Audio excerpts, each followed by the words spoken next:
হ্যাঁ ঠিক আছে। স্যার আপনার পার্সেল।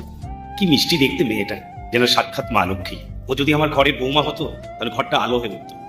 স্যার আপনার অর্ডার। হ্যাঁ হ্যাঁ মা দাও। বলছি তুমি কি আমার ছেলের বউ হবে? কি?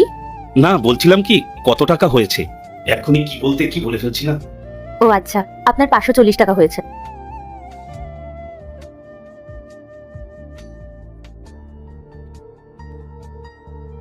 দাঁড়ান স্যার, আমার কাছে খুচরো আছে, আমি আপনাকে 60 টাকা ফেরত দিচ্ছি। না না মা, খুচরো ফেরত দিতে হবে না, তুমি রেখে দাও।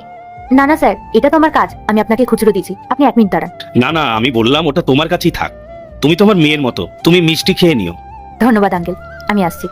শোনো মা, বাইরে প্রচন্ড রোদ, যা গরম পড়েছে, তুমি একটু ঘরে এসে আরাম করে নাও, তারপর একটু জল খেয়ে পরে বাইরে যেও। না না আঙ্কেল, ঠিক আছে, আসলে আমার এখন অনেকগুলো পার্সেল দিতে হবে, আমার দেরি হয়ে যাবে, আসছি।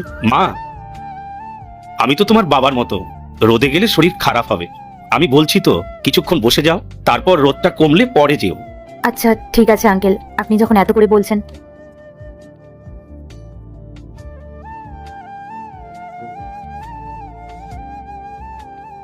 এসো সোফা একটু বসো, বসে একটু বিশ্রাম নাও। ফ্যানটা চালিয়ে দিচ্ছি আর তোমার জন্য কিছু ঠান্ডা নিয়ে আসছি, তুমি একটু বসে আরাম করো।